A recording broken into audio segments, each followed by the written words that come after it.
Somebody turned on a light. It's a faraway light. But I don't have to be alone in the dark anymore. My head hurts. Somebody's here with me. Easy. Lie still. Tell him it hurts.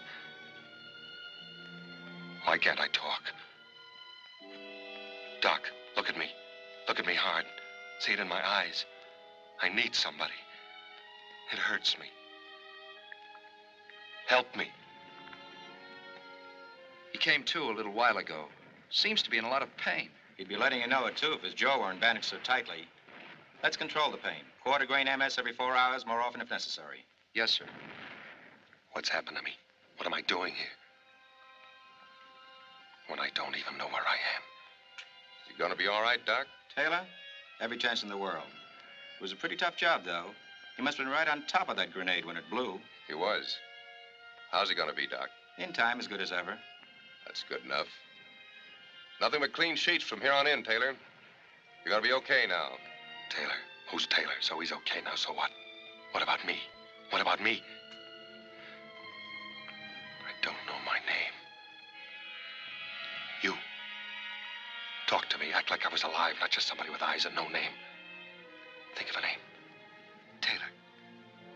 Think of another name. There must be other names. Taylor. No.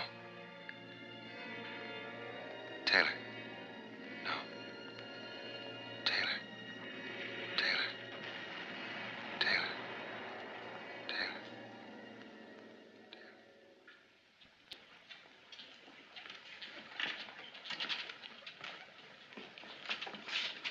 Good morning.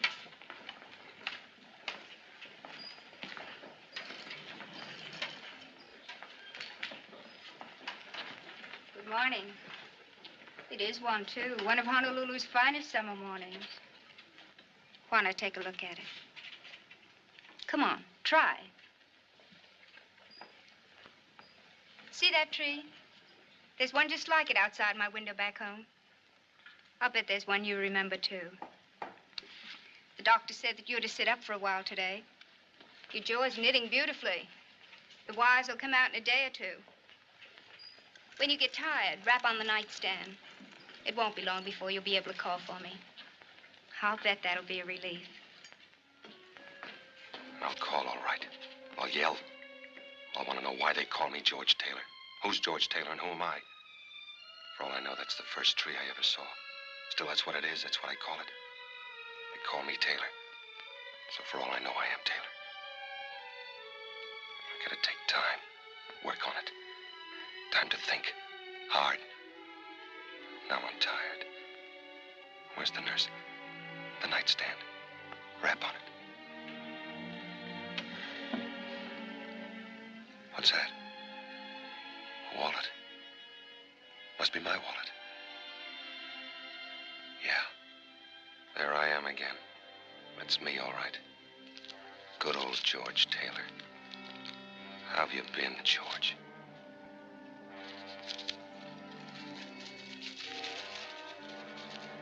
These are my last words to you. That's why I write them, so that I can always be sure that these were my last. That I despise you now, in the memory of you. That I'm ashamed for having loved you. That I shall pray as long as I live for someone or something to hurt and destroy you. Make you want to die. As you have me. Who writes letters like this? Who do they write them to? Men they despise, whose memories they despise. The memory I haven't got. Won't be long and I'll have to talk. Think fast. Now they only know my name. If I tell them I don't remember, they'll backtrack. They'll dig up that memory and throw it in my face. I've forgotten that man. Somebody's praying for him to be hurt and want to die. I won't let them know I can't remember. I won't let them dig him up.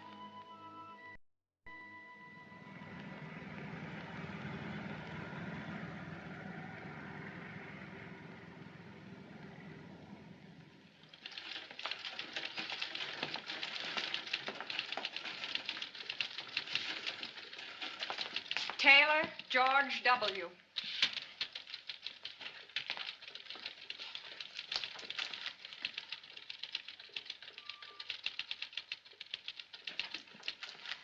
Hello, Taylor. Sit down. You're now in the process of being separated from the armed forces of the United States. We feel that you have a right to know the answers to a lot of questions you may have about yourself and how you'll fit into civilian life. Those questions need not necessarily be restricted to the GI Bill of Rights, employment, insurance, and such. Oh, by the way, before I forget, your sea bag, it's been located. Any change in your civilian address? My civilian address. I could ask one of the boys to drop it off. Maybe I'd better pick it up myself. Well, why wait around? It might be this afternoon, it might be a couple of days. I imagine you'll be wanting to get back to Los Angeles. We could have it delivered to the, Martin Hotel. Will you be going back there? Martin Hotel. In Los Angeles, yes. I'll be going back there.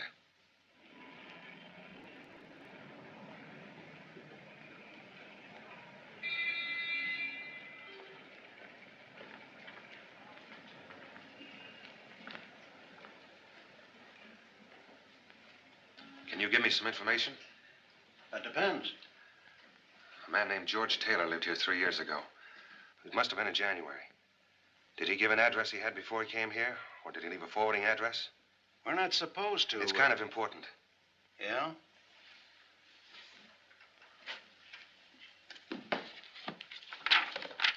Summer 1942. January 1943. T. Taylor. Did you say George Taylor? Yes. Afraid you have the wrong hotel, son. There's no George Taylor in our books. Well, maybe it was November or February. This runs through from July to July, and there's no George Taylor. I'm sorry, son. What's the matter? You feeling all right? Yeah. I guess I just made a mistake. I thought, well, I see you got the Purple Heart, and I thought that maybe... No, it's okay. I don't suppose you've got a vacancy, have you? Well, we're all filled. Always one or two. Thank you. Our bellboys are all out of the Army, but they still ain't convinced they won't get jobs as bank presidents.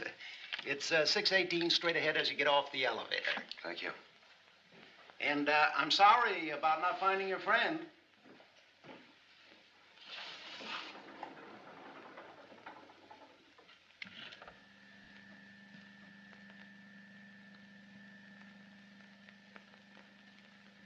Yeah, this is it, all right.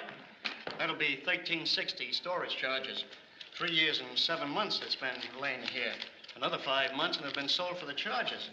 That's the longest I ever heard of anybody checking a briefcase. Even a trunk. Unless it had a body in it. Hey.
Larry Cravat.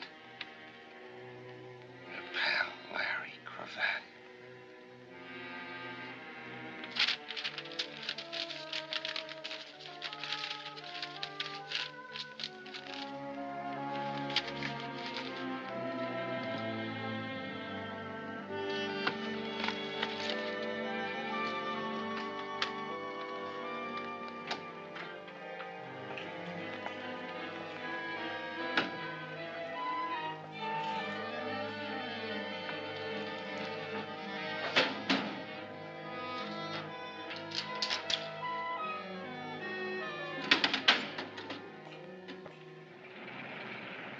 Thank you very much, sir. Come again. And I'll be sure and send that uniform.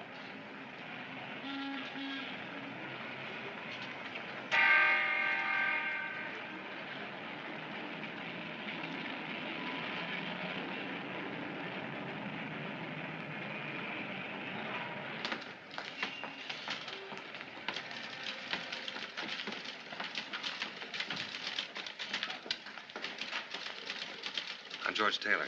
I just got out of the Marines. I've got an account here. Here's my identification. I'd like some money. Of course. I'll check the account and have it for you in a moment. Larry Cravat. My friend who opened the account for me. Could you give me his present mailing address? Cravat? Larry Cravat, sure.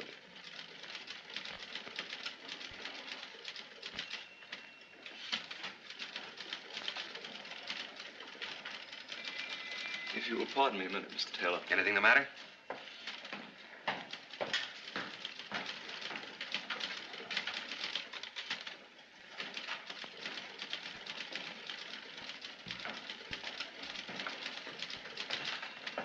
What's going on?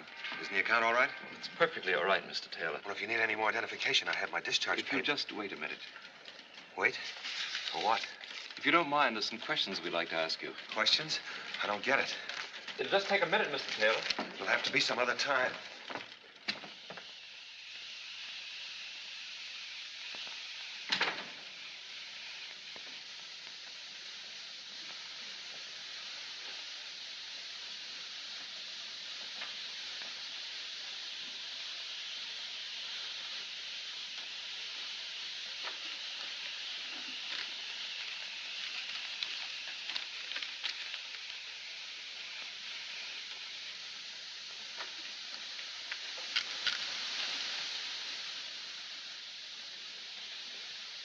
Maybe I can help you.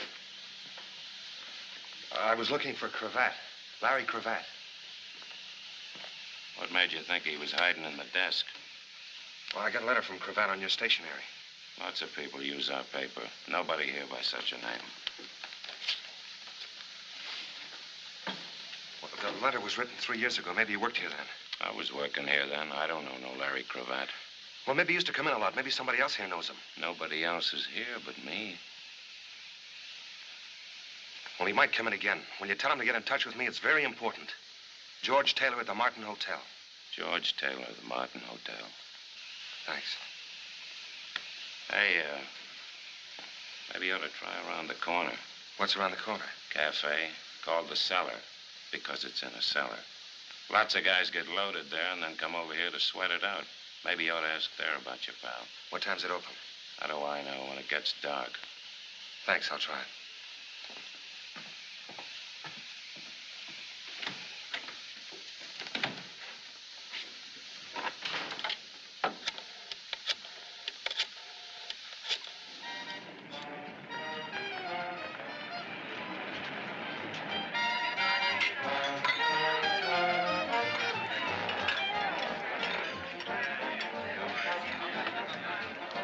Larry Cravat come in yet, honey? Larry Cravat? I'm sorry, I wouldn't know. Thanks anyway. Good evening, sir. Mr. Cravat's table. Mr. Cravat to the Surique. See. I'm very sorry, Mr. Cravat had no reservation this evening. Well, you might have forgot. I'll wait for him at the bar. Thank you.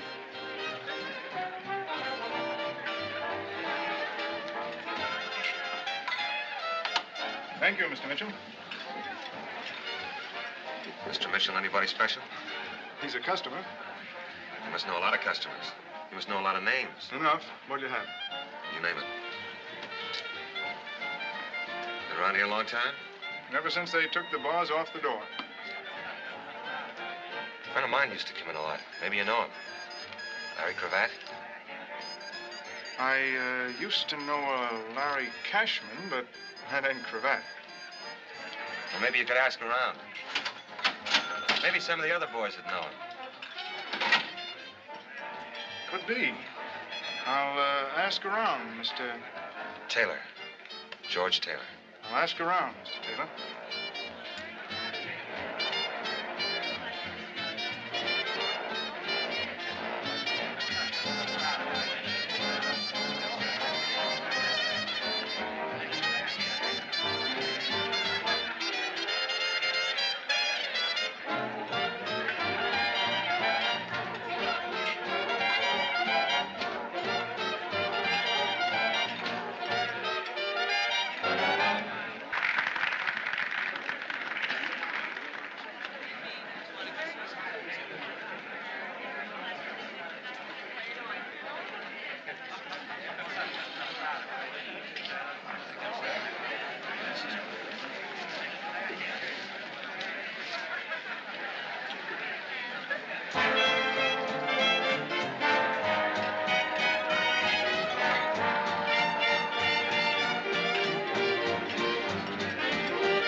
You forgot to knock. I can explain if you'll let me. Out. Not right now. Get out of here. I'm sorry. Suppose I yell the roof off. And I'd have to stop you. I bet you'd try at that. You know, I can't make up my mind whether this is a pitch or you're some kind of a nut. But if this is your idea of a pitch, then I know you're a nut. Who owns this place? Who wants to know? I do. This and a half a dozen other spots are owned by a very nice guy named Mel Phillips. He keeps me working. You got a match? He must keep a lot of people working. All kinds of people. Sure. Busboys, waiters, captains, cooks. Characters that sit around on bar stools waiting for me. Is that supposed to make sense? What do you think? In about 2 minutes, a bouncer is coming back in here with no sense of humor. He's a foot bigger than you in all directions. That's what I think.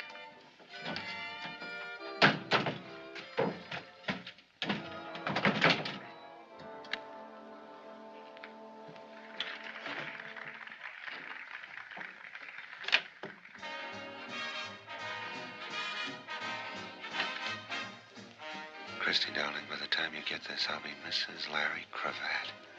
Mary.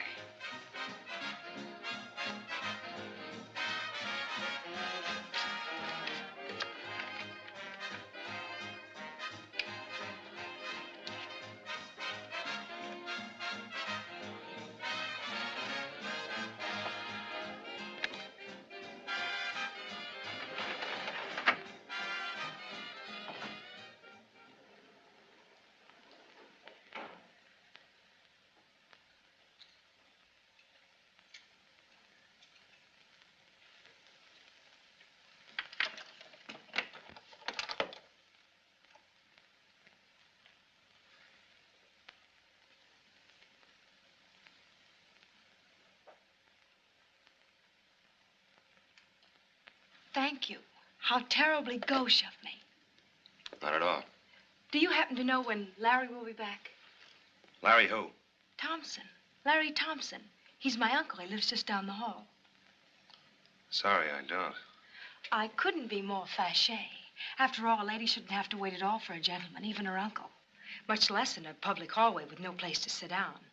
To wait for Larry. There's a place to sit down in my room. How nice of you to suggest it.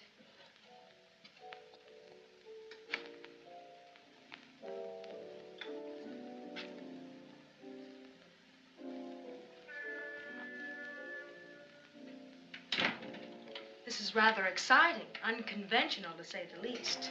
Haven't you got a French word for it? Should we just abandon convention and introduce ourselves? My name's Phyllis. Phyllis what?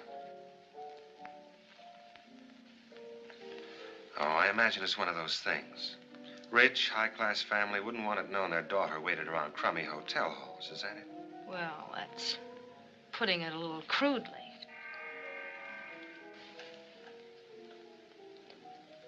Not too rich and high class. A compact that costs $3 tops, a torn hem on your skirt, a match folder that says you eat at a cheap cafeteria, and you weren't waiting for anybody but me. Unless you can see through a door. You should have thought of that when I closed it. So, what goes? You know, there's been a terrible shortage of men. Yeah, so we heard in the Pacific. This war must have been murder on you poor women. We used to cry our eyes out about it. So when I heard there was a man in 618... You thought he might know where Larry was. Yeah. Only there isn't any Larry. It's just a name that you made up to stop me talking. About what? Oh, just this and that, Calca shows. Maybe I just thought you ought to know about me and that I ought to know about you.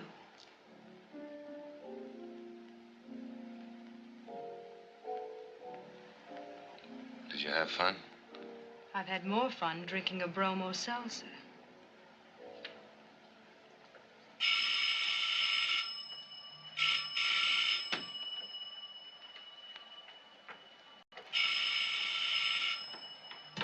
Hello? This is the barkeep at the cellar. I got that information you wanted about that certain party. About Larry Cravat? We're closing up now. You come down here, I can answer some questions. You can answer one right now. Who told you where to reach me? I'll wait for you. Come in the front way. Yeah, but I never told you where I...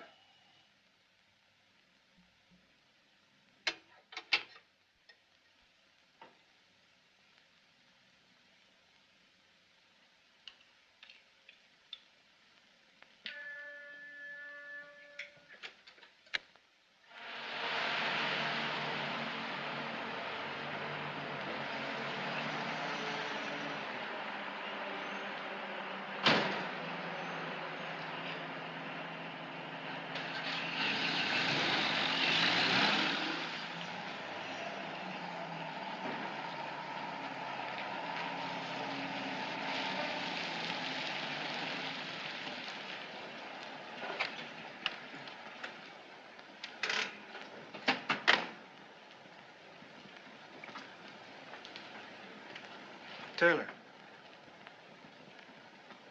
Somebody wants to see you.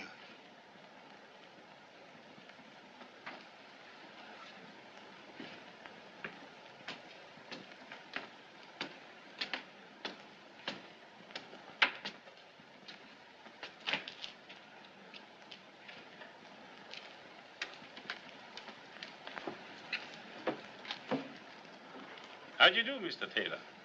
Nice of you to come. Please get in. Hubert, open the door for Mr. Taylor.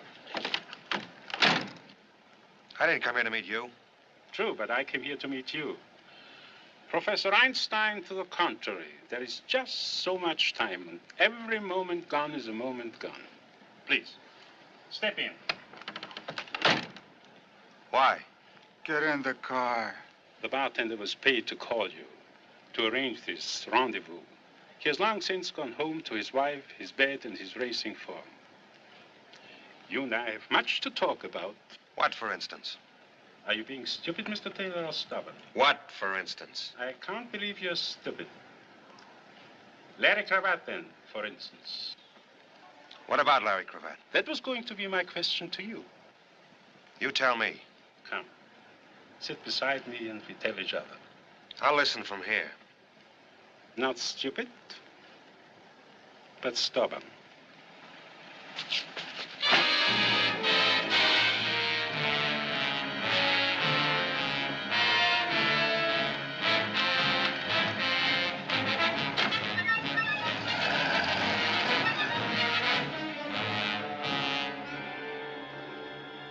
Mr. Taylor, are you ready to tell me the whereabouts of Larry Cravat?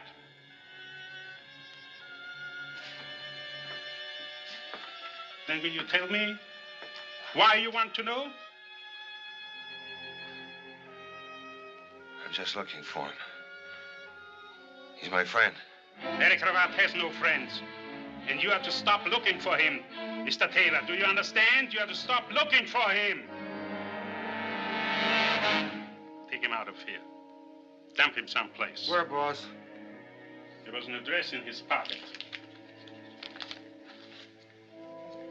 723 Gramercy Place. Take him there.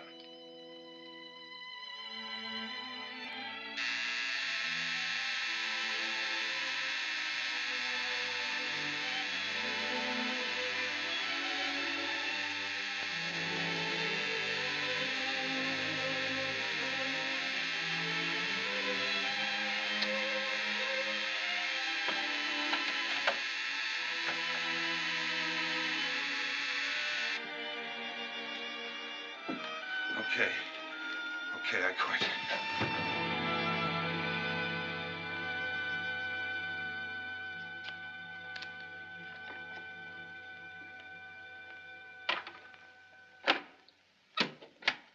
Now what? How does the inside of your mouth feel? Like it's full of raw hamburger. That's just what it looked like. What did they hit you with? Rubber hose. I can't figure you out. You're not an open book exactly. Why did you steal Mary's picture? Well, for one thing, she's married to a man I'm looking for. She's Mrs. Larry Cravat. If you even knew Mary, then what you just said is as dirty and rotten as anything I've ever heard. I don't know her, but if she's Mrs. Larry Cravat, I want to. You can't. I've got to.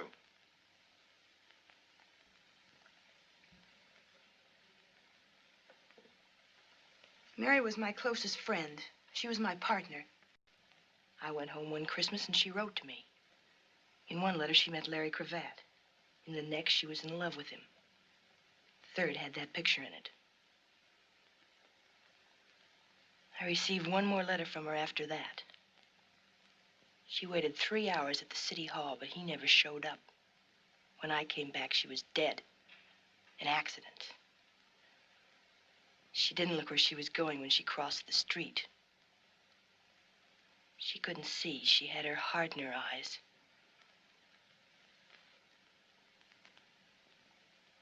I'd like to meet Larry Cravat someday. Quite a character. I'd like to meet him, too.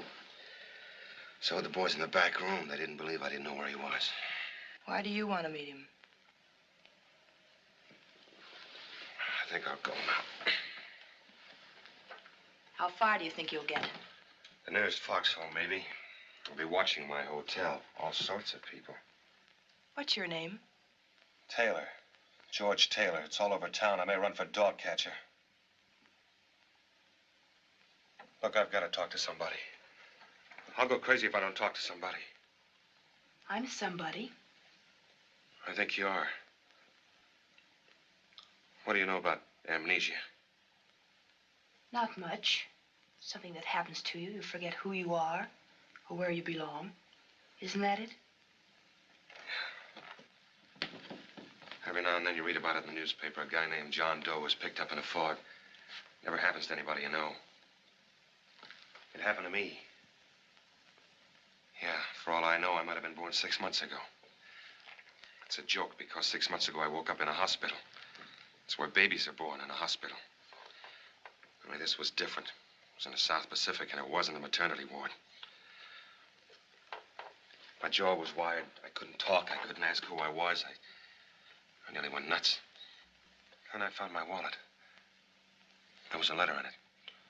No name, no signature, just a letter. It told me about myself. It told me good. And then I lived with that letter. It went around in my head like a crazy squirrel on a hopped-up treadmill. I was scared and I was sick. Sick to my heart at what the letter said I was like and scared of anybody finding it out. Scared I'd find it out myself. I didn't want to know anymore. So I kept my mouth shut. I got away with it, got my discharge. And I thought maybe I could start with a brand new score pad. But you can't just throw away. How many years of living? I don't even know. Do you know what it's like, Christy, to be alone in the world? Really alone in the whole world. 1 billion people, and every one of them a stranger. Or what's worse, not a stranger. Somebody maybe who knows you, hates you, wants you to die. Then last night I found another letter. This one was from Larry Cravat. Said he was my pal. Imagine I had a pal. So I started looking for him. That was this morning. Since then, I've been chased by hoodlums, beaten up. That's quite a pal you're looking for. I can't be choosy. He's the only one I've got. It's like that joke about the crooked gambling house. He's the only one in town. So why don't I go find another town? You mean run away and hide? Why not? Sure. Why not? So I'll be alone for a while. It won't be for long. I'll make up a story for myself. I got away with it before. I can do it again. I'll go where people will believe me, where they'll leave me alone, where I won't have to answer questions and ask them. As long as you believe yourself and leave yourself alone and not ask yourself questions. I'm tired of being pushed around. The war's over for me. I don't have to live afraid anymore. Except when you're by yourself and alone. I've got to find that guy. Even if he's the healer of the world, I've got to find him because he knows about me. What am I going to do, Christy? You'll keep swinging. Something's got to break. Who's that? Take it easy. Maybe this is the break. I forgot to tell you, I phoned Mel Phillips while you were out and asked him to come over. Why? Because I want him to beat you up some more.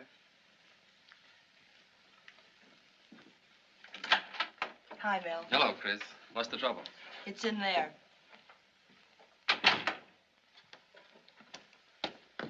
George Taylor, Mel Phillips.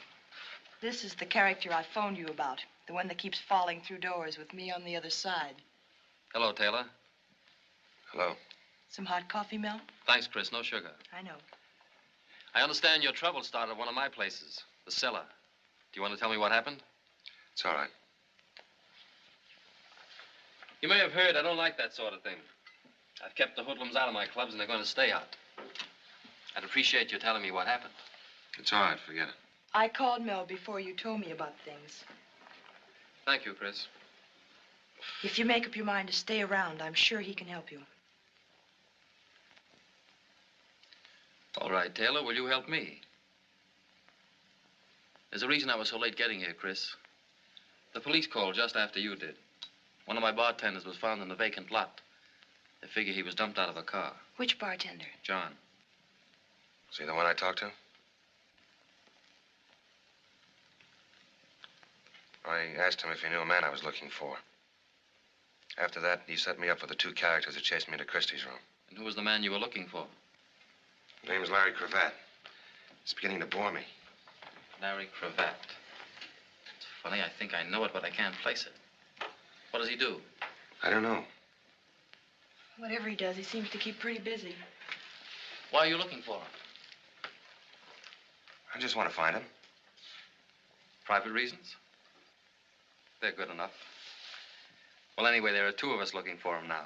There are more than two of us, Mr. Phillips. The police, for instance? Maybe. Any reason why we can't go ask them? They might want to know who's asking and why. Which takes us back to the private reasons. Look, Taylor, if I go to the police, and I probably will, don't worry about my bringing you into it. I appreciate that. I could put you in touch with a friend of mine. He's a police lieutenant. His name is Kendall. He's an all right guy. He'd keep it off the record. Thanks, just the same. Do what you can, though, will you, Mel? You know I will, Chris. That's my boy. You'll have me believing that. Look out. So long, Taylor. So long, Mr. Phillips. Thanks. Not at all. Good luck.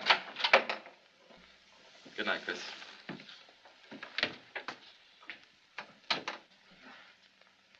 Well? He's a nice guy. That's the only kind I know. Except me. I'll go get some sheets for that couch. I can't stay here. Why not? I won't need any sheets. This will do fine. Well, then, I'll see you in the morning.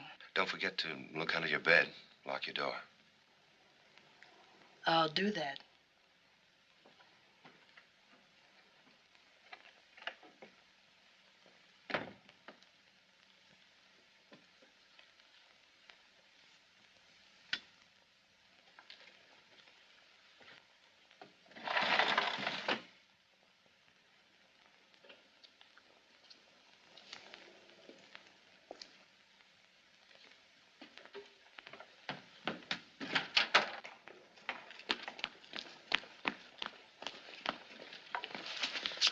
All right, suppose we take a good look at each other. Let go of me. Who told you to watch me? Who sent you here? Who? Sent me here? I've lived 3 blocks away for 17 years. Just because I stopped under a tree to light a cigar. What are you, crazy? Funny it had to be that tree.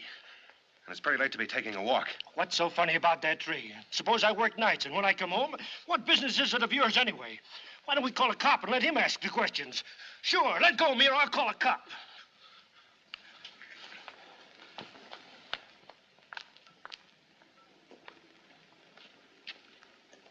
Now what? I can't play along like this anymore. I'm getting the jumps. Chasing shadows. I'll be hearing noises next. Christie, call up Phillips, will you? Tell him I want to talk to that police lieutenant. Kendall.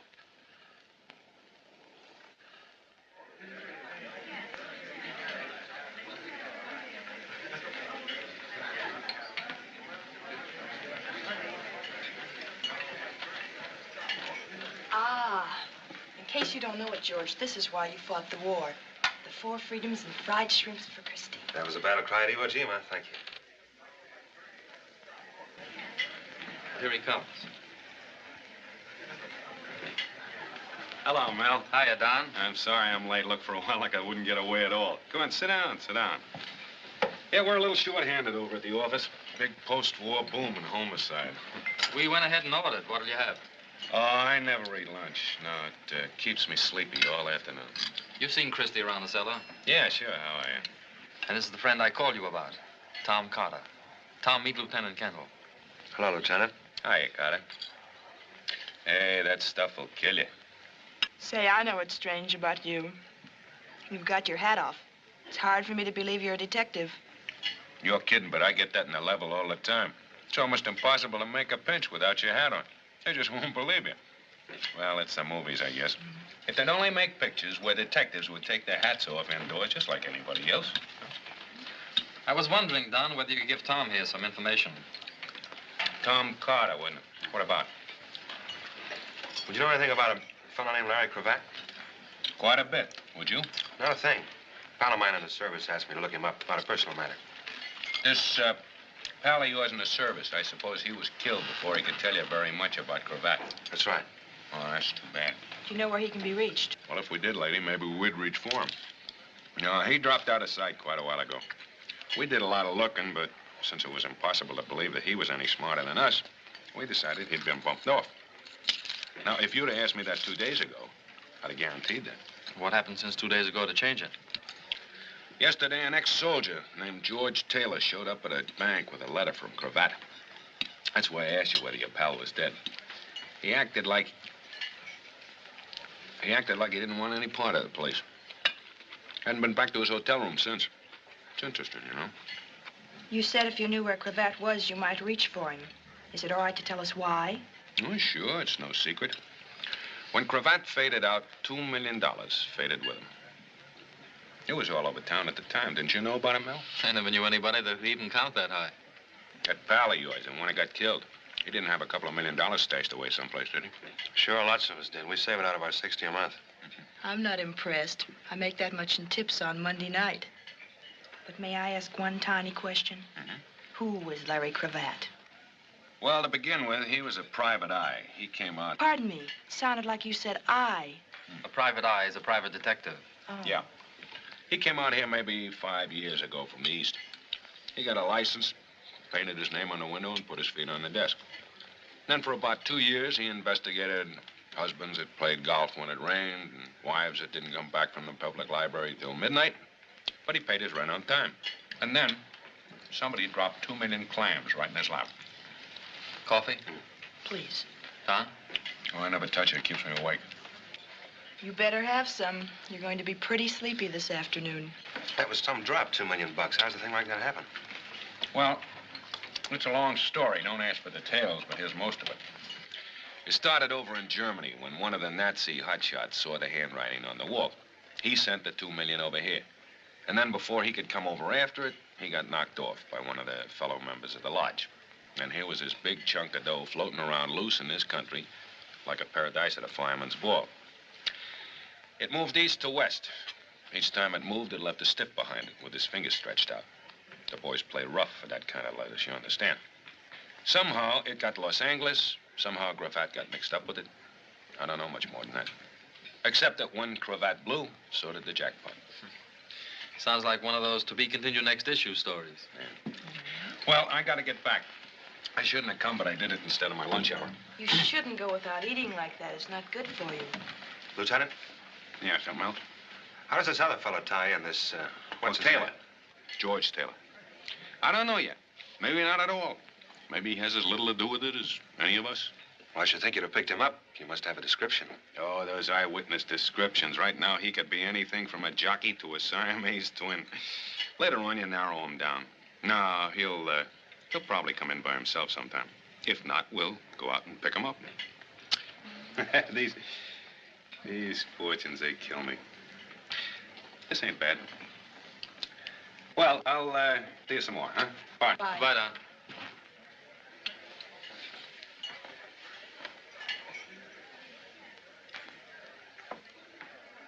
Not bad at all. Confucius say when something smell bad, keep nose clean.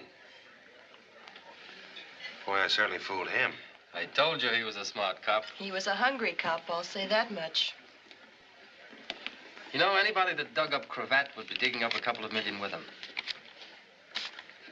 It's a good reason for trying. That's even a good private reason. It's not mine, if that's what you mean. I've got no interest in the money.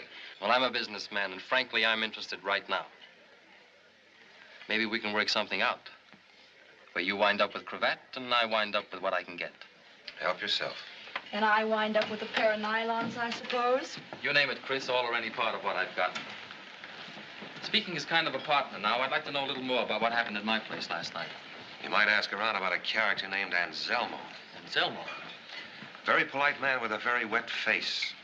He shut his eyes every time Hubert hit me, then he told him to hit me again. I've heard tell of Anselmo. They say it in whispers.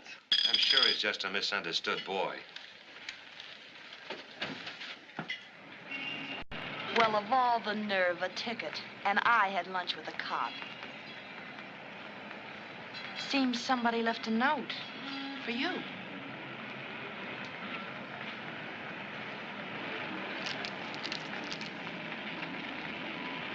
LC, 4211.5 North Summit, San Pedro. Isn't that a little childish for a detective lieutenant?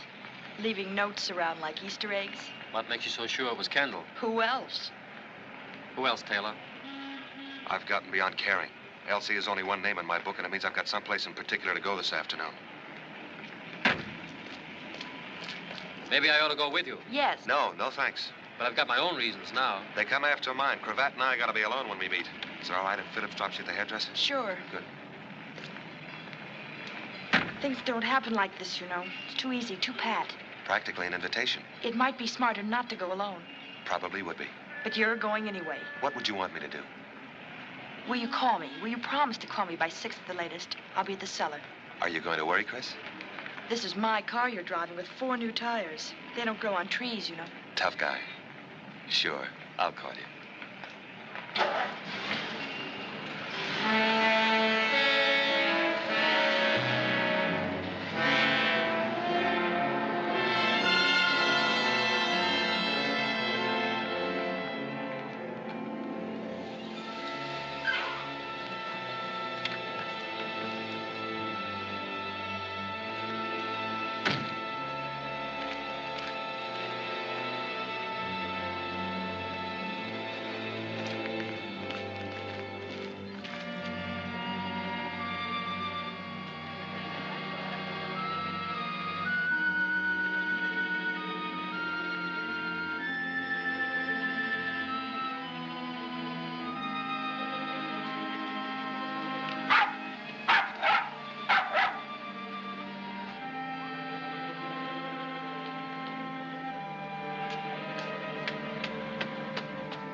So, what's on your mind? I got a message that Larry Cravat was at this address. Oh, you sure that's the name? You sure it ain't John Smith or Joe Blow or No Head Hennessy? I said Larry Cravat. Yeah, that's what you said. You remembered it. You got a head on your shoulders. Now, take it out of here before I bust it. You're getting a little too excited, mister. Maybe you're Larry Cravat. How do you like this guy? Here, look, it didn't work. Now beat it. You thought that she was home and I wasn't, so I am home. So I answer the door, so you quick ask, does Oscar Fink live here, or do you want to buy a canary? I don't know what you're talking about. That's all, brother. What's going on out here? What's he selling? What's he selling? You wouldn't know, of course. You never seen him before, of course. If it's insurance, I'll take a little on him. Double indemnity. What's that mean? Means if I beat your brains in, I get paid double. Whatever it is, mister, we don't want any. We haven't got any. I'm looking for Cravat. Whoever he is, we'll look somewhere else. Yeah, look someplace else. Maybe she could suggest where. Gotta have a special place, huh? He wants to know, can you suggest someplace he can look? Doesn't he know I'm a lady? Tell him I busted my crystal ball and he'll have to find one for himself. She busted her crystal ball, you'll have to find one for yourself. Crystal ball? A fortune teller. Ask her which one she goes to. Which one do you go to? Crystal Ball's a fortune teller? Tell him I never use them, and he can go look on Terminal Dock, and if he doesn't find one, he can jump off it. She says, go look on Terminal Dock and then jump off it.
There seems to be a feeling of mistrust in the air.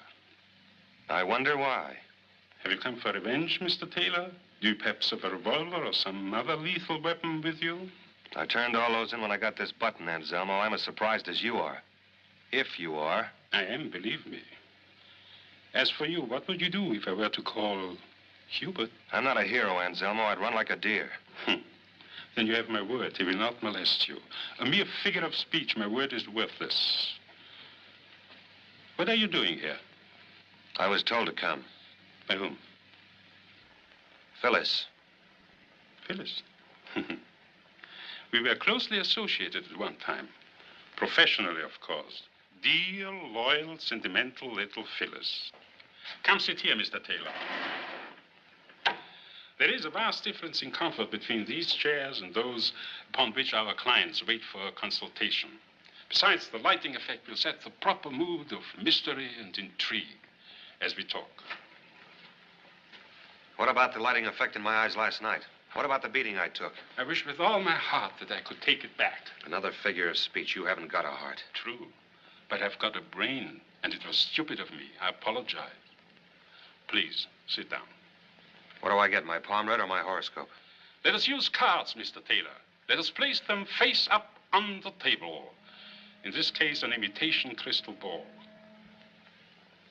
I'll listen for a while. At the present time, young man, I'm nothing more than a small-time chiseler. I say this frankly and bitterly because I do not wish to be a small-time chiseler. It's a humiliating position. Still, it's better than being an honest man, which I would find intolerable. I was once a great thief and a magnificent scoundrel. I had my reverses, who has not? And I will omit the story of my descent to my present squalid condition. It would only bore you and incriminate me. I waited and worked day and night for a chance to come back. 3 years ago, I had that chance in my hands. Name a fantastic sum of money, Mr. Taylor. $2 million. You've put one of your cards alongside mine. Thank you. As my hands closed on it, the money disappeared like that. And with it, a Mr. Larry cravat. So understand my position. For 3 years, I have lived in this stink, waiting for some hope, some word. Then yesterday it came. From a Turkish bath, from a nightclub. I approached you. You were reluctant. You wouldn't say why you were looking for him. You didn't know why he wrote to you, Why the $5,000 deposit? Not even where he was. Mr. Taylor, I had to make you understand that there was nothing I would not do to find Larry Cravat. I got the idea. I understood it the second time I passed out. But I can't help you, Anselmo. I don't know any other answers than the ones I gave. That I do not believe. Is this where we sent for Hubert and his rubber shillelagh? Mr. Taylor, I do not even have to know where Cravat is. I want you just to communicate with him for me. I can't. I wouldn't know how. That I do not believe either. Since your arrival, there has been considerable activity connected with him. You cannot be unconcerned with it. You cannot be without some contact, some connection. And supposing I could reach Cravat, what would the message be?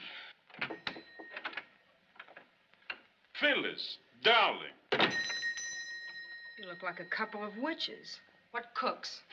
How thoughtful of you, little one, to send dear Mr. Taylor to me. Stop talking like Bela Lugosi. How did you know where to find me? I didn't know I was going to find you. I got a note that said Larry Cravat was at 4211 and a half Summit. I don't get it. From whom was the note? I don't know. And don't try to beat it out of me. I don't know. Why would anybody want to tie me in with Larry Cravat? Anybody. I can think of somebody who would have every reason in the world. Mr. Cravat himself. Did you know him? We just met. I was going to know him a lot better. And Zelma. The professional relationship which I mentioned earlier. We are still partners, Phyllis. Are we not? Don't start that now. Don't try to mix me up.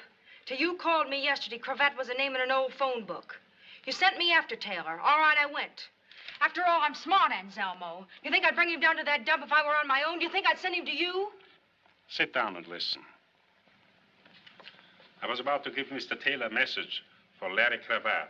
Then you do know. I said, listen.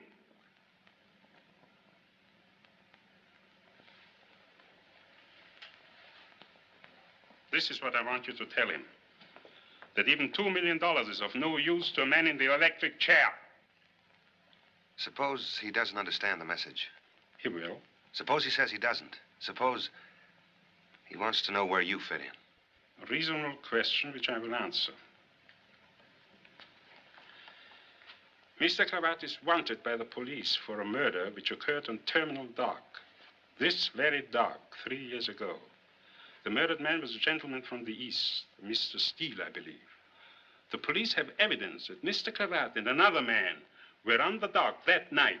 They do not know who the other man was. However, Mr. Cravat's immediate and prolonged absence has strengthened their belief that Mr. Cravat was the murderer and that the identity of the other man is relatively unimportant. Let's say Cravat knows all that. He still doesn't know where you fit in. For a considerable amount of money, subject to negotiation, of course, I will present the police with the other man on the dock that night. He will confess to the murder and free Cravat of suspicion. How do you happen to know who he is?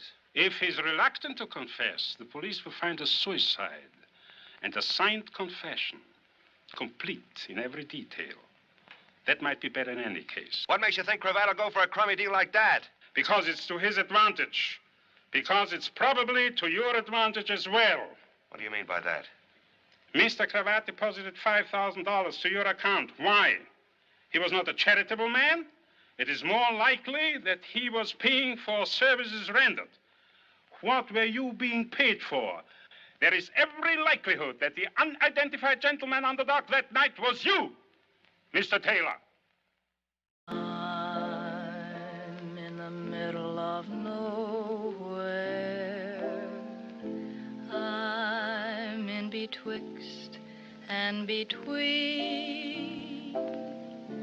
Dark is the starlight above me, never knowing you love me.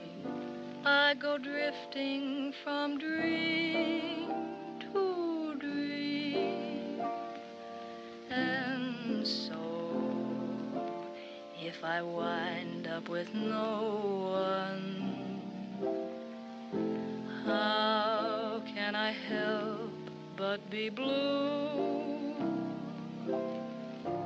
I'm in the middle of nowhere. 'cause I'm getting nowhere with you.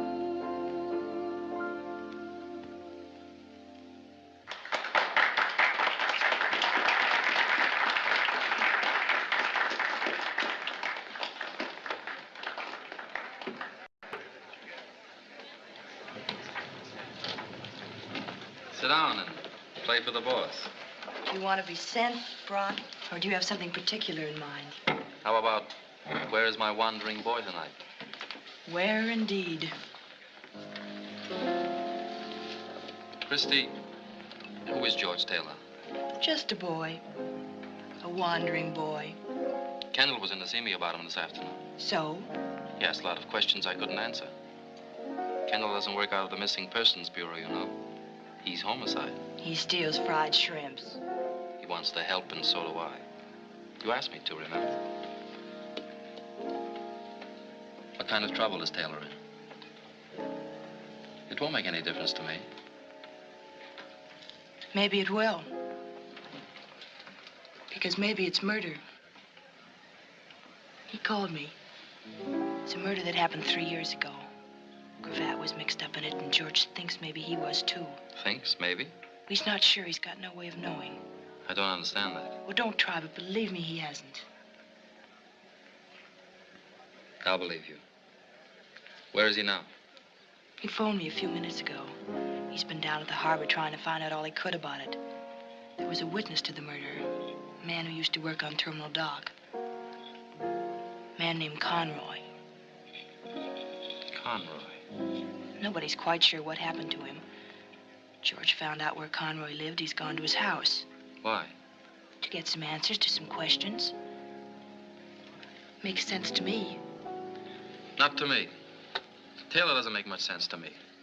Taking a beating to find somebody he doesn't know, running down a 3-year-old murder. Christy, who is he? What's his angle? Where do you stand? Like always, my 2 feet firmly planted in the air. Take my advice and stay away from him. Don't get involved. In any way. Confucius say when something smell bad, make new friends. When something smells bad, believe me, it's in the air like an earthquake. Don't stand too close, Christy. Don't get hurt. In any way. I'm the girl with the cauliflower heart. You think. You're as tough as a love song. You've got your face turned up and your eyes closed, waiting to be kissed. Might not be a kiss, baby. Open your eyes and look around. That's mighty fine advice, Mel, and I'm beholden to you. There's only one thing wrong, though. What? I'm nuts about the guy.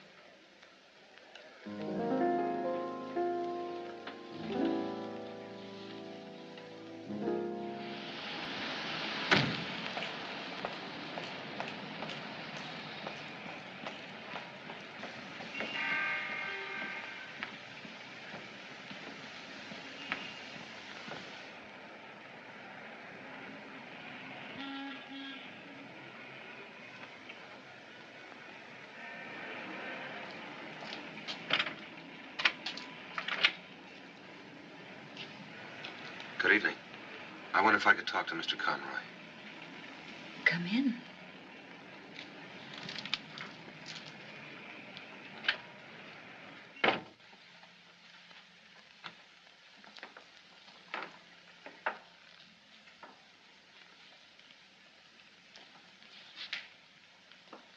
My name is George Taylor. Please forgive me. It was so dark. I wasn't expecting. For a moment, I didn't know you, George. You've met me before? I said I was sorry. Oh, sure. That's all right.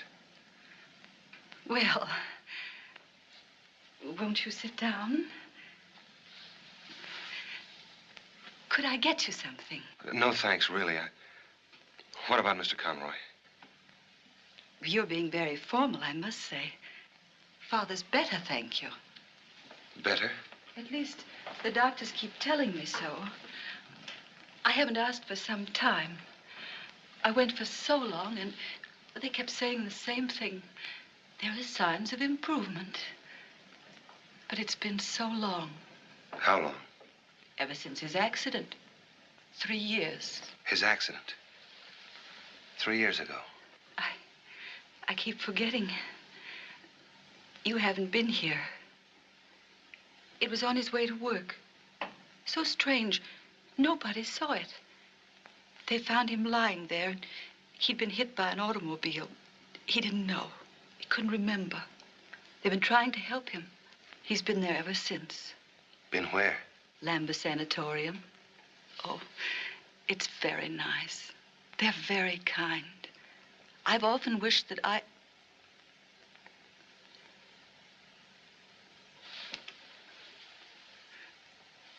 Memories have a way of getting stuck together like pages in a book, haven't they? The story in the paper that morning, a man had been murdered. Father read it aloud to me. I thought that very odd. He seemed pleased and happy. There was someone, he said, who would make us rich, and I would have a new dress. I'm afraid this one isn't very pretty. The man who was going to make you rich. What was his name? I don't remember. Was it Larry Cravat? It was so long ago. I don't remember things well, really. Only certain things. It's so funny. They seem to shine like little lights. And everything around them is dark. You said the Lambeth Sanatorium. Did I? Didn't you? You're going away now. I've got to see your father. You've acted very strangely. Oh, I didn't mean to. It's just that I... You haven't even called me once by my name. It's Elizabeth, in case you've forgotten. I'm sorry, Elizabeth.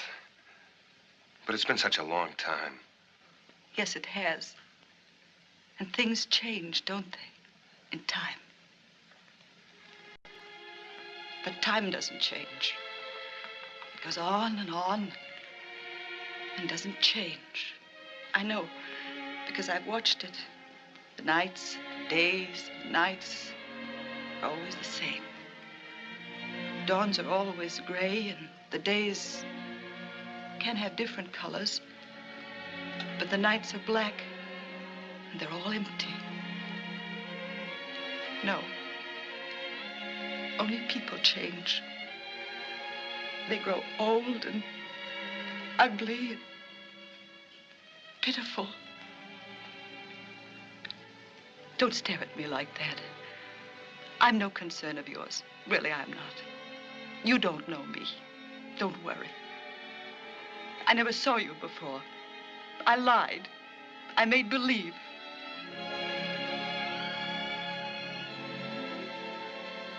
Please, don't be angry with me. You see, I've made believe so much for so long that I wasn't alone, that I had friends, that I wasn't afraid, that I wasn't dead, that I was alive. I wanted so to make believe that somebody loved me more.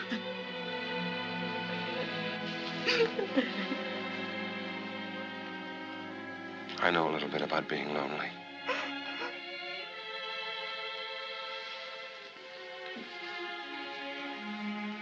I'll come back to see you soon again, Elizabeth.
Good evening.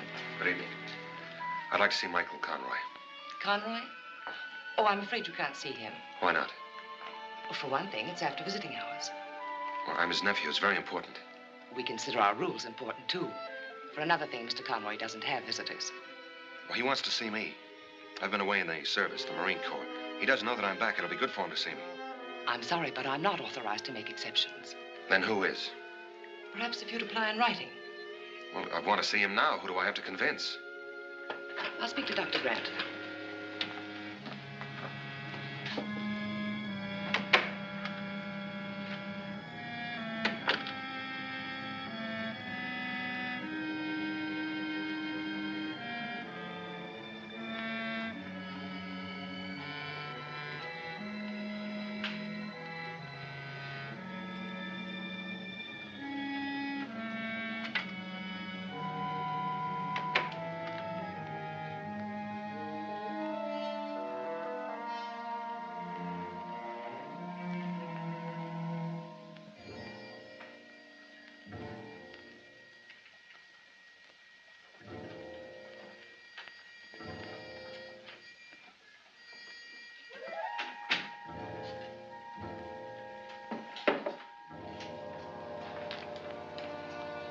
I wonder if you could help me. I'm looking for Michael Conroy's room. Who? Michael Conroy. Dr. Grant's given me permission to visit him. Nobody ever visits him. Look, just tell me where his room is, will you? I'm a very good friend of his.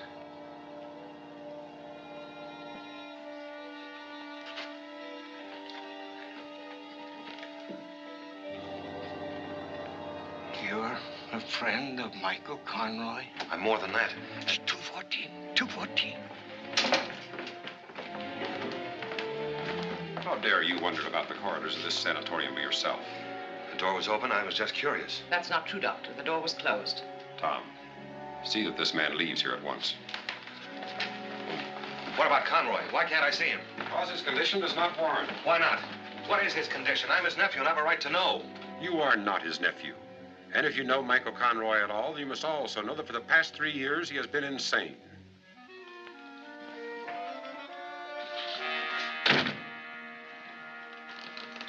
Out.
the truck. I didn't see it. It came out of nowhere. My head hurts. Are you Conroy? Michael Conroy. My daughter, she'll worry. Will someone? Her name is Elizabeth, and we live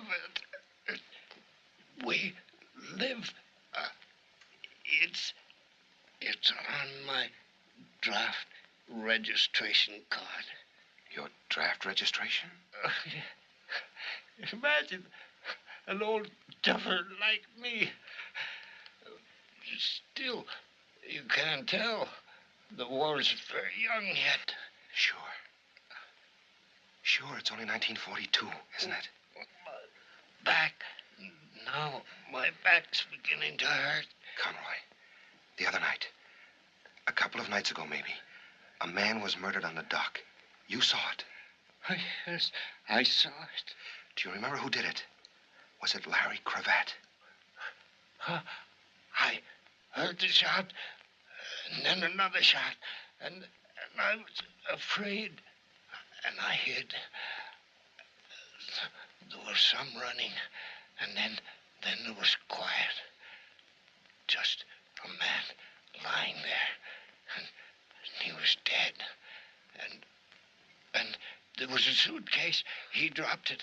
Who dropped the suitcase? One of the men who ran away. Larry Cravat? I hid it under the dock, up in between the pilings. Nobody ever goes there. He'd have to pay me for it. I'd be rich. That was clever of me. You said Cravat was there. Which was he? Did the three men arrive together? The one with the suitcase, did he do the shooting? Conroy, look at me. Was I the man with the suitcase? Did I do the shooting? Look at me.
Hello there.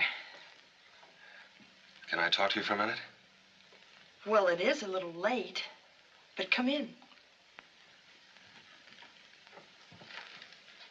You fixed the bed for me. Well, as a matter of fact, what with the housing shortage and all, I left my name at the USO in case any soldiers or sailors... You've been waiting up for me. To come home. I just thought... Anyway, there's some sandwiches over there with their toes curled up. They're for you, too.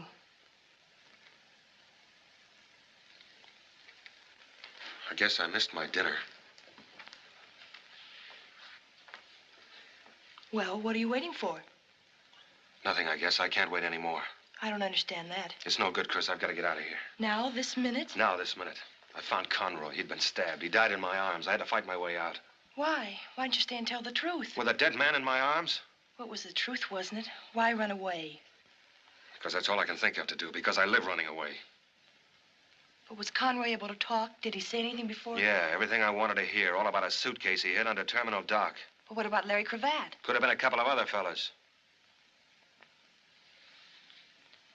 And it could have been you, Anselmo said. Why don't you say it, too? It's what you're thinking. Why don't you say it, too? I don't know what I'm thinking. I've got my eyes closed. I'm trying to open them and look around. You were running away the night you ran into my life. A man was killed because you asked him some questions. You were beaten up. You wanted to run away again. All you knew about yourself was in a mysterious letter you found. Then you lost your head and went after an innocent man in the street. Innocent? That's the one that killed Conroy.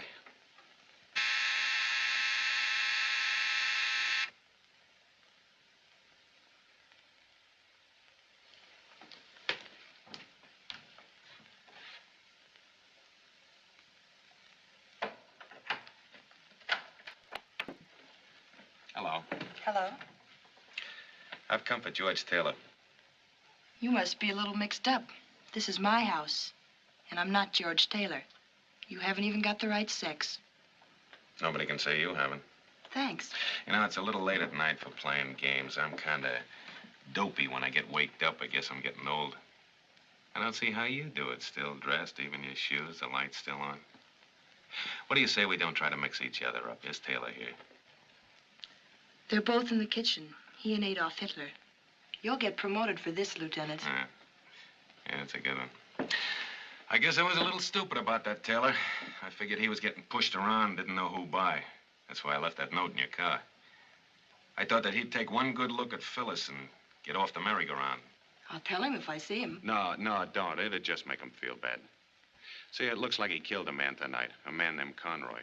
Well, I'm sure glad he isn't here. I'd hate to pick him up here. That way you'd be mixed up in it. Newspapers, all that. Those maniacs with the flash bulbs. Well, if you do see him, tell him I'll be down at the station for a couple of hours yet. If I see him. Yeah. Good night. Good night. Oh, one more thing. You know, you ought to keep your car in the garage. It isn't good to leave it out all night like that, with the motor so hot.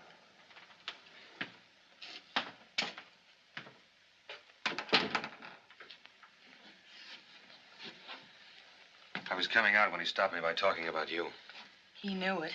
He knows everything. He's the original seeing eye. 2 hours. That's not much time, or is it? It's enough. Turn out the lights while I get a coat.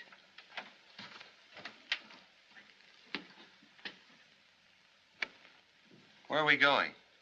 On a treasure hunt, after a suitcase under Terminal Dock. You're not. You're staying out of this. Remember what Confucius said. Now you listen to me. If it turns out that in your whole life you ever killed anything bigger than a horsefly, then I'm crazy and I want to be locked up. Tell that to Confucius. Chris.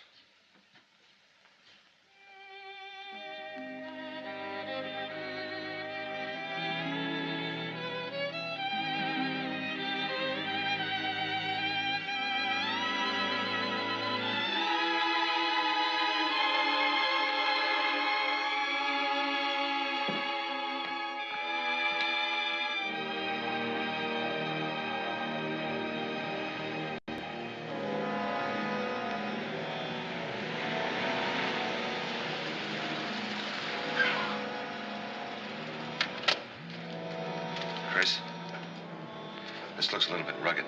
Maybe you better take the car and go home. Come on.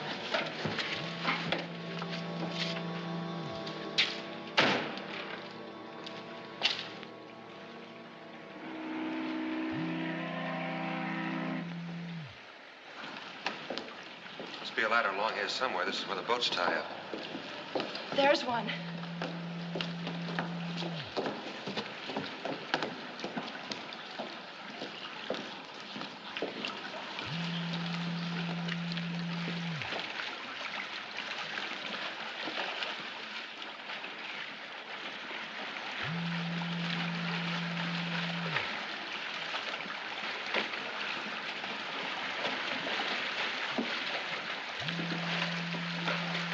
If I were hiding a suitcase under here, I'd put it as high as I could and as far in as possible. What do you think?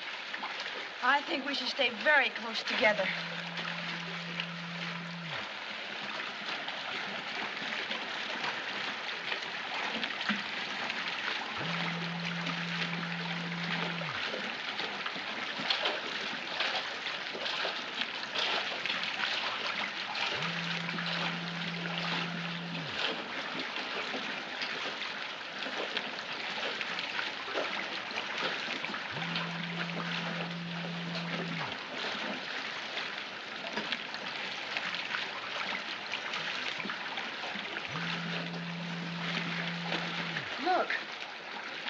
think I see something.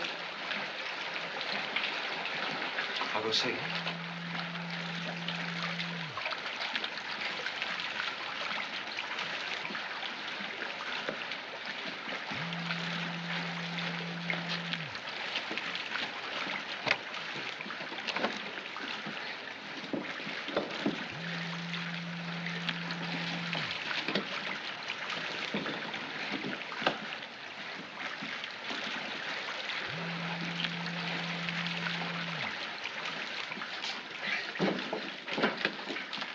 Looks as though someone had been at it. Rats, probably. There's some things I'd rather not know, if you don't mind.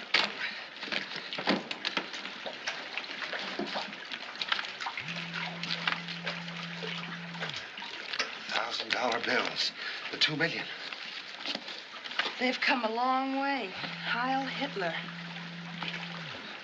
Light a match.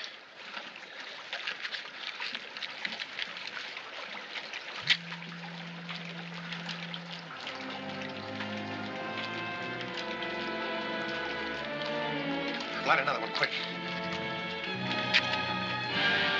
W. George Taylor. George Taylor.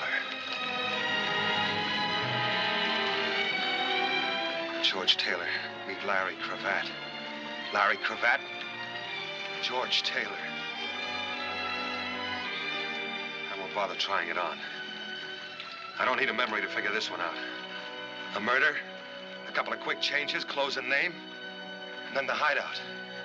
With a brand new war on, what better place than the service?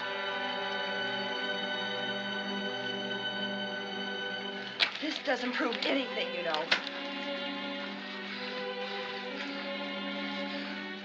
Then maybe you ought to read this letter now. The one I found in the hospital, the one that told me... Here, read it.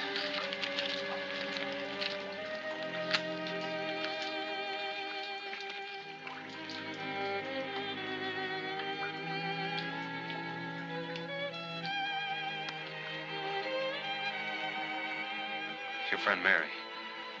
The one that couldn't see because she had her heart in her eyes. Was that her handwriting? Don't lie to me, Chris. Yes, Mary wrote that. To me.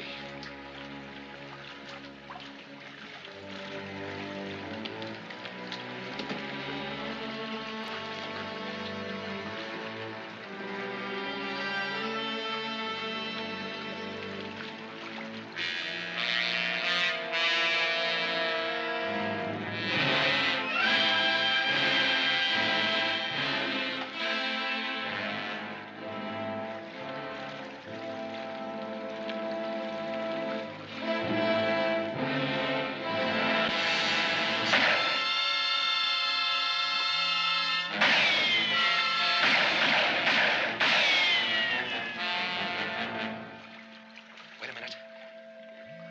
That was 6. Might be an automatic. Now.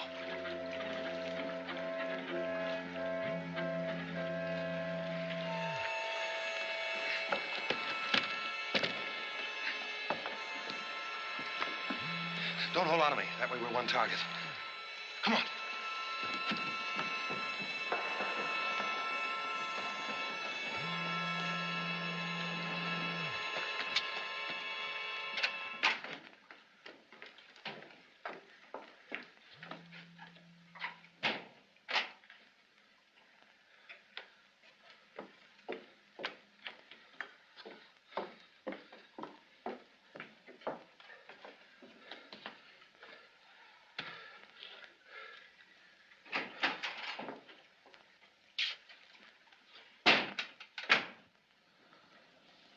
Something else I've got to get used to.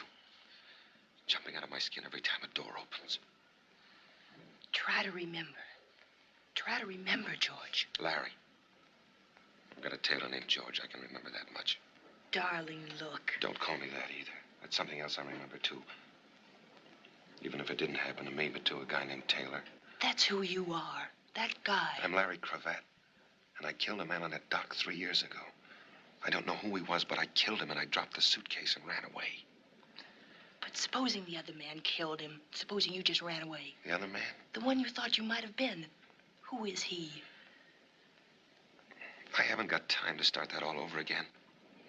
My 2 hours are nearly up. Do you think you could ever have killed anybody? I know about George Taylor, no. But I can't speak for Larry Cravat, for me. I can. The answer is no. Thanks for your vote. Just because you've got another name. Even if you wipe out a man's memory, doesn't it stand to reason that his brain is the same? That his standards are the same? You didn't think much of him? I never thought of him as a murderer. And he could have changed for the better, too. 3 years of work can change a man. You're making a nice try, Chris, but that isn't the way I've heard it. They say I killed a man. And they say you killed Conroy, too. Did you? No, but I can remember that, and I can't remember anything else. Don't make me try anymore, Chris. I'm too tired. Don't make me try anymore.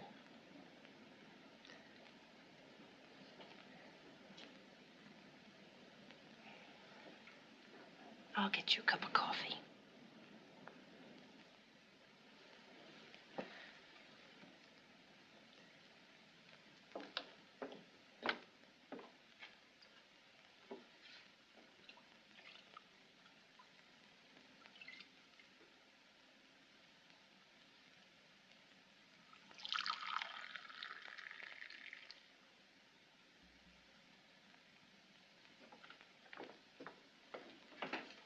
Here, hold on to this cup. Let's see if we can't make some sense for once. Now, George, everything that happened to you happened because they thought you could lead them to Larry Cravat. Why? Because they figured Cravat had the money. Right. And when Anselmo told you Cravat was a murderer, he said that because he wanted to make a deal. For some of the money, he'd clear Cravat. Yeah. And he didn't even insist on seeing Cravat. So if I'm the only contact between them and $2 million, they certainly want to keep me alive. Yet twice tonight somebody tried to kill me. Why? Because you were getting close to something more important than $2 million. You were getting close to whoever murdered that man on the dock 3 years ago. Shh. Chris, honey. Honey, listen. Conroy was crazy for 3 years. They staked out a man to watch him, to wait for him to be well enough to talk. Then I got to him. They tried to kill me before I could. When that missed, they had to kill Conroy. They couldn't take the chance. They sacrificed the money to shut his mouth for good. The way it turned out, they brought the poor guy to his senses long enough. What are we going to do about it? We're going to go trade in Larry Cravat on a murderer. Come on.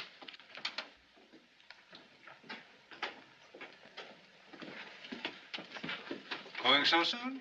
We just came in to be saved. There's more to it than that, young lady. I wonder if you could do me a favor, sir. Gladly, my boy. This suitcase, could you call a messenger and have him delivered to police headquarters? Police headquarters? It's important. You see, it's the personal property of Detective Lieutenant Donald Kendall. He's the one with his hat off. I know Lieutenant Kendall, young lady. In that case, my boy, I'll be very glad to take it over myself right now. And please accept this as a donation. $10? Thank you. Thank you very much. Chris. How long do you think before you can forget the guy that Mary wrote about in her letter? Funny you should bring that up. I haven't thought of him once. I keep remembering what it must have been that she was in love with.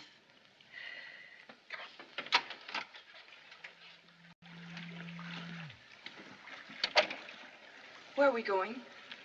To a fortune teller. Why a fortune teller? To get our fortunes told. Well, if it isn't Hubert. Can we drop you anywhere, Hubert? We're gonna walk. Walk? Which way? Straight ahead.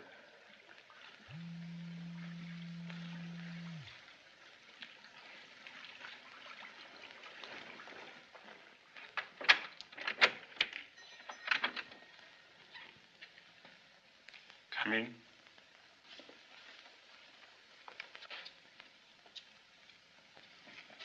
Oh, it looks a lot more cheerful in here. What's happened to the Fu Manchu lighting effects? I think the time has come to throw all the light we can on the matters concerning us.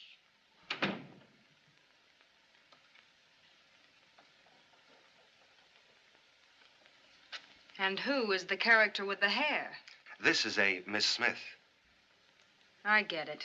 If it's around, I'm sure you will. Oh, we're having repartee, are we? We are not. Now that we are all here... But we are not.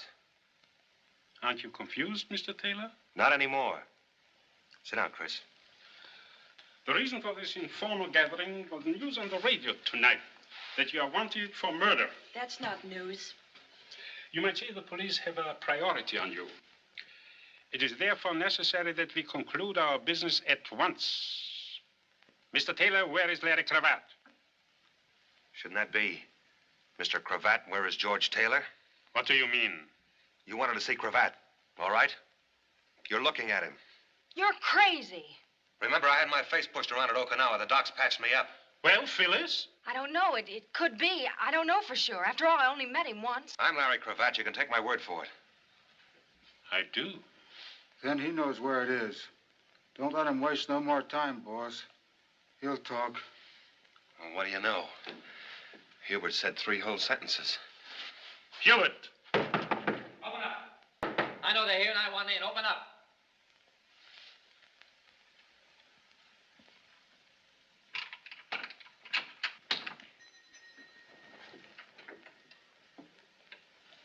Hi, kids. I haven't had the pleasure. The name is Phillips, Mr. Anselmo.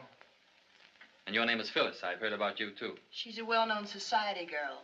I called your house when I got the news, Christy. I've been all over town since looking for you. It's a good thing I remembered your mentioning Anselmo. Now that you are here, Mr. Phillips, why are you here? Because you wouldn't have a quorum without me. And because I'm an important stockholder in $2 million. Are you going to stand for that? Perhaps. At any rate, before any more partners arrive, I suggest you continue what you were saying, Mr. Cravat. Cravat?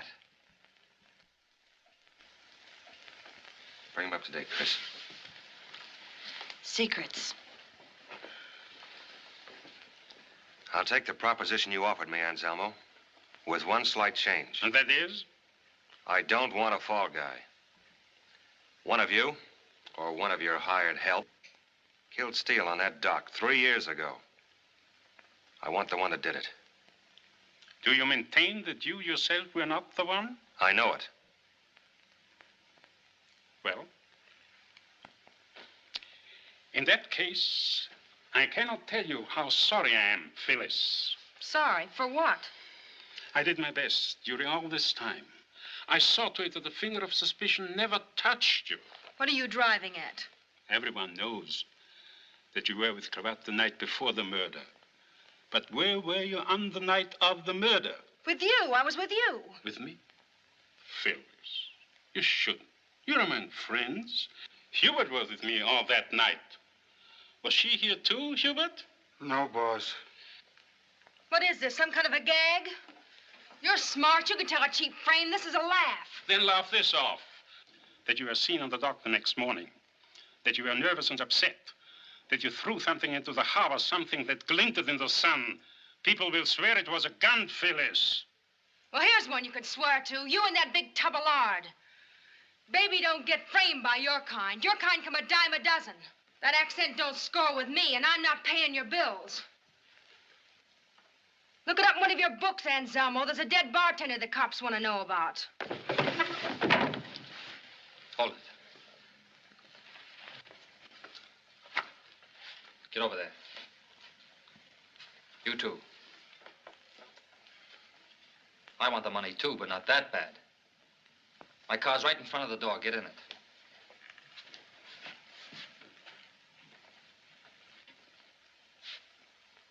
Give me the key.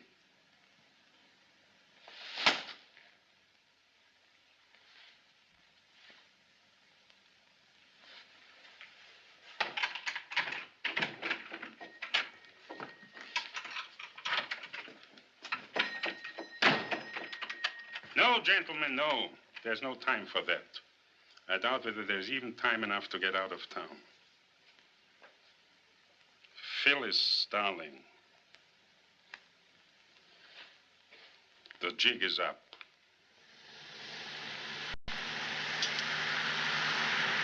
My car. We forgot it.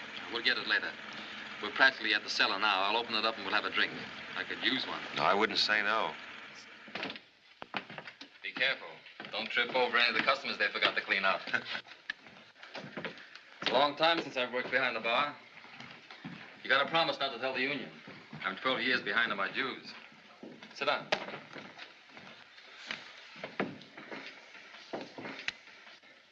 Stop me if I'm repeating myself, but you're a very nice guy, Mr. Phillips. Forget it. I guess I owe you quite a bit. You owe me nothing. Whatever I did for Christie. You've acted like an idiot from the beginning. And the prize was walking into that setup back there. He couldn't help it. I didn't want to. You see, I figured that all of them except one wanted nothing but the money. And that one wanted me dead even more. Because if and when I get my memory back, I'll know that he killed Steele that night. I figured he'd make some move. Some attempt to get me alone, even to get me out of there. He had to get you alone, didn't he? Away from the others so he wouldn't show his hand. So they wouldn't know that he... I'm sorry you're in this, Christie. She's not in it. Did you know all along that George was Larry Cravat? Not until tonight. I never met Cravat. Steele had come up from Arizona to bring me the $2 million. I'm in a good spot to slip big bills like that into circulation. Steele didn't know me. We were to meet on the dock. Cravat heard about it somehow. He met Steele, convinced him it was me, and got the money. Steele was alone when I got there. I thought he double-crossed me, and I killed him. Then I saw Cravat. I shot once and missed. I never saw him again. Conroy saw it. And you tried to have him killed with a truck. Same thing you tried with me tonight. It wasn't very effective. It missed you completely. And he wound up with his mind affected. He doesn't worry me now, though. No, the little man with the glasses took care of that, didn't he? The one you staked outside Christie's house to watch me.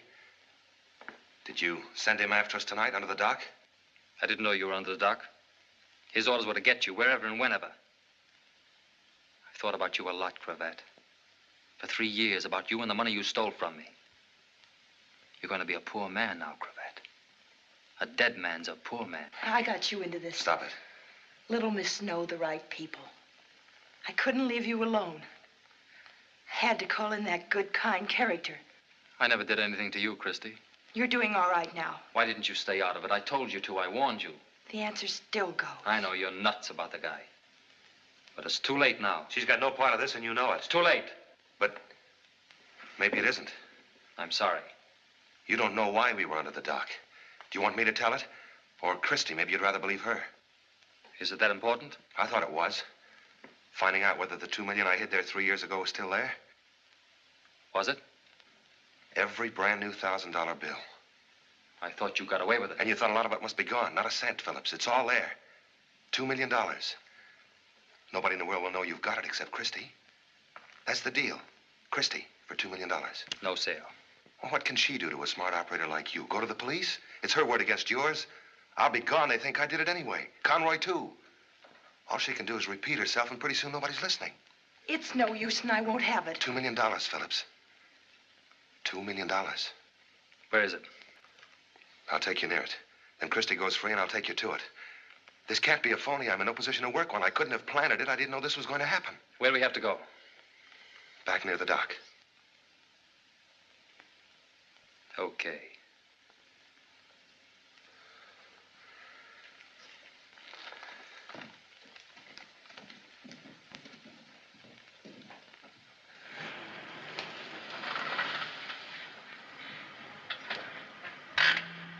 Where do we go?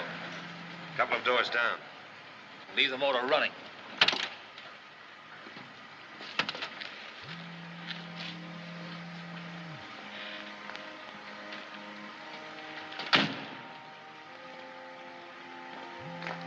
Okay.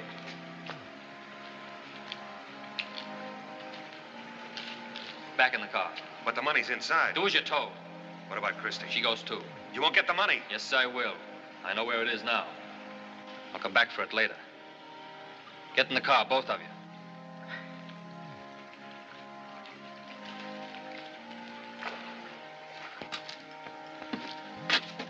Don't anybody move.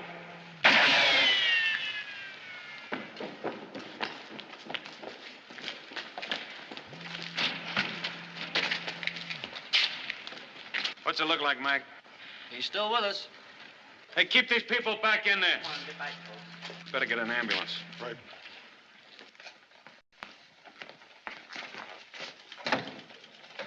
Get that stuff copied as soon as possible. Yes, sir. Did Phillips tell you everything you wanted to know? Yep, with full details. It'll make better reading than Forever Amber. And will he live? As if I care. Well, if I could only learn how to shoot straight, maybe I could save you taxpayers some dough. But I always close my eyes. It's for you, Lieutenant. It's Mac. Yeah. Hello, Mac. Oh, the little man with the glasses. He used to work as an attendant at the Lambert Sanatorium. Lambeth Sanatorium, make that. Yeah, you can start from there. You got all the others. That's good. Okay. I'll see you. Say, you know, that was a pretty sharp piece of thinking you did, bringing Phillips back to that mission. You knew I'd backtrack on that suitcase, didn't you? Well, the spot we were in, I had to think sharp and talk fast. You must have been a pretty good Seamus, Cravat. Seamus? Seamus is a private eye. Well, at least it looks like I kept my nose clean anyway. Yeah. You think you'll go back to it? No, thanks. See, 3 years of war can change a man. That's what I always say. Well, if I can be of any help to you, just let me know. Thanks. I'd like to drop around and see if you don't mind. There's still a lot of questions I want answers for. I know the answer to one, but you haven't asked it yet.